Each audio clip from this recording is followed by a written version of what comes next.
ரஞ்சித் இயக்கத்துல சியான் விக்ரம், பார்வதி திருவத்து, மாளவிகா மோகனன், பசுபதி இவங்கெல்லாம் சேர்ந்து நடிச்சிருக்கிற தங்கலான் படம் பாத்தீங்கன்னா பெரிய எதிர்பார்ப்புக்கிடையே ரிலீஸ் ஆயிருக்கு. இந்த படத்தோட ரிவ்யூவை இந்த வீடியோல பார்க்கலாம். வீடியோக்குள்ள போகிறது முன்னாடி நீங்க என்ன சப்போர்ட் பண்ணணும்னு நினைச்சீங்கன்னா இந்த வீடியோக்கு ஒரு லைக் கொடுத்து நம்ம சேனல் சப்ஸ்கிரைப் பண்ணிக்கோங்க. அண்ட் மறக்காம நம்ம டெலிகிராம் சேனல் ஜாயின் பண்ணிக்கோங்க. டிஸ்கிரிப்ஷன்ல லிங்க் இருக்கு.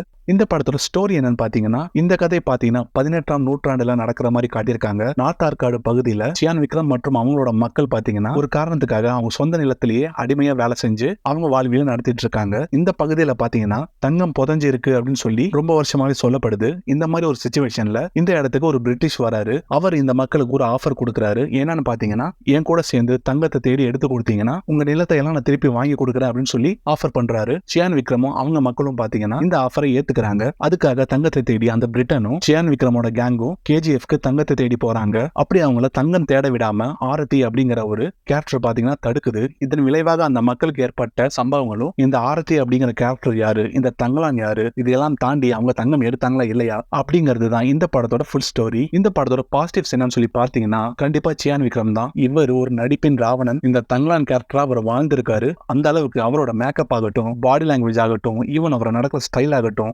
எல்லாத்துலயுமே அந்த தங்கலான் அப்படிங்கிற கேரக்டரை கண் முன்னாடி கொண்டு வந்து நிறுத்திருக்காரு. மற்ற படங்கள் மாதிரி இந்த படத்துக்கும் ரொம்பவே எக்ஸ்ட்ரா எஃபர்ட் எடுத்து இந்த ரோலை அவர் பண்ணி முடிச்சிருக்காரு. கண்டிப்பா சியான் விக்ரம் இந்த படத்துக்காக 100% கொடுத்திருக்காரு. இந்த ரோலுக்காக இவருக்கு நேஷனல் அவார்டு கூட கிடைக்க வாய்ப்பு இருக்கு. சோ நம்ம வெயிட் பண்ணி தான் பார்க்கணும். நெக்ஸ்ட் இவரோட வைஃபா வர பார்வதி திருவோத்து பாத்தீங்கன்னா அவங்களுக்கும் ஒரு நல்ல கேரக்டர் கொடுத்திருக்காங்க. அவங்களுக்கு கொடுக்கப்பட்ட கேரக்டர் ரொம்பவே சூப்பரா அவங்க ப்ளே பண்ணிருக்காங்க. தென் மாளவிகா மோகனன் பாத்தீங்கன்னா சூனியக்காரி கேரக்டர்ல வராங்க. எனக்கு தெரிஞ்சு இந்த படத்துல தான் மாளவிகா மோகனன் நல்லா ஆக்ட் பண்ணிருக்காங்க. அந்த அளவுக்கு டைரக்டர் பாத்தீங்கன்னா இவங்க கிட்ட வேலை வாங்கியிருக்காரு. இவங்களுக்கு கொடுக்கப்பட்ட ரோல் பாத்தீங்கன்னா ஒரு மிஸ்டீரியஸான ஒரு கேரக்டர். டைம் ஸ்பேஸ் கூட இவங்களுக்கு கம்மி தான். பட் கொடுக்கப்பட்ட ரோலை இவங்க நீட்டாவே பிரசன்ட் பண்ணிருக்காங்க. இவங்களுக்கும் சியான் விக்ரமுக்கும் நடுவுல வர ஃபேஸ் ஆஃப் சீன் எல்லாம் ரொம்பவே சூப்பரா இருந்துச்சு. அதுக்கப்புறம் ஹரிகிருஷ்ணன், பசுபதி இவங்க எல்லாரும் கொடுக்கப்பட்ட ரோலை பர்ஃபெக்டா பண்ணிருக்காங்க. இந்த படம் பாத்தீங்கன்னா டெக்னிக்கலி ரொம்பவே ஸ்ட்ராங்கான படம். சினிமாட்டோகிராஃபர் கிஷோர் குமார் பாத்தீங்கன்னா ரொம்பவே பிரில்லியன்டான ஒர்க் பண்ணிருக்காரு. ஆடு ஜீவிதம் படத்துல டெசர்ட்டை எப்படி காமிச்சாங்களோ அதே மாதிரி இந்த படம் ஃபுல்லா பாத்தீங்கன்னா வேஸ்ட்லேண்டும் பொட்டல் காடும் தான் இருக்கும். அதை அட்வான்டேஜா எடுத்துக்கிட்டு சினிமாட்டோகிராஃபி பாத்தீங்கன்னா ரொம்பவே சூப்பரா பண்ணிருக்காரு.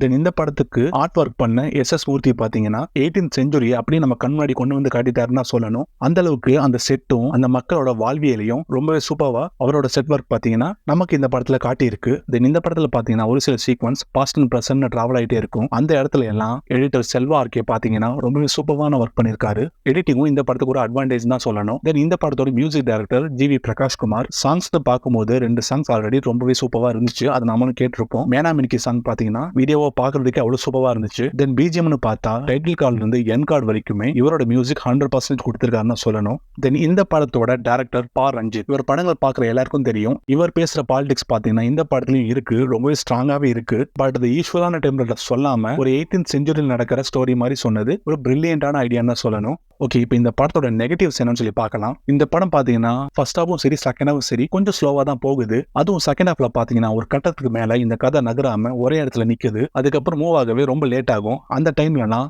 படம் ரொம்பவே ஸ்லோவா தான் போகுது. ஆனா இந்த படத்துல இவங்க 18th செஞ்சுரி தமிழ் பேசுறாங்க. அந்த ஸ்டார்டிங்ல புரிஞ்சுக்கிறதுக்கு கொஞ்சம் கஷ்டமா இருந்துச்சு. மேபி இந்த படத்தை லைவ் ரெக்கார்டிங் பண்ணதுனால அப்படி இருந்திருக்கலாம். பட் எனக்கு ஒரு சில டைலாக்ஸ் வந்து புரியவே இல்லை. அண்ட் இந்த படத்துல இன்னொரு மைனஸ் என்னன்னு பாத்தீங்கன்னா விஎஃப்எக்ஸ். கண்டிப்பா இந்த விஎஃப்எக்ஸ் பாத்தீங்கன்னா ரொம்ப சுமாரா பண்ணிருக்காங்க. ஒரு பிளாக் பேந்தர் வர சீன் இருக்கும். அந்த சீன் எல்லாம் பாத்தீங்கன்னா பார்க்கவே இன்ட்ரெஸ்ட் வரல. ஏன்னா அந்த அளவுக்கு மோசமான விஎஃப்எக்ஸ் பண்ணியிருந்தாங்க. இந்த படத்துக்கு பாத்தீங்கன்னா விஎஃப்எக்ஸ் வந்து ரொம்பவே அவசியமான ஒண்ணு. பட் அதுல இவங்க சொதப்பிட்டாங்க. இவன் ஒரு பீகாக் காட்டி இருப்பாங்க. அதை கூட இவங்க சரியா விஎஃப்எக்ஸ் பண்ணல.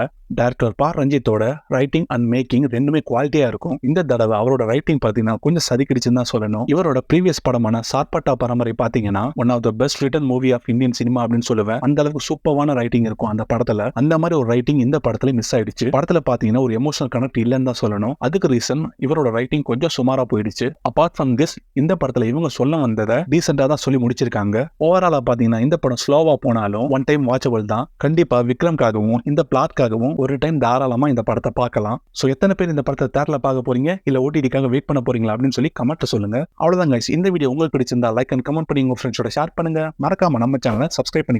Thank you.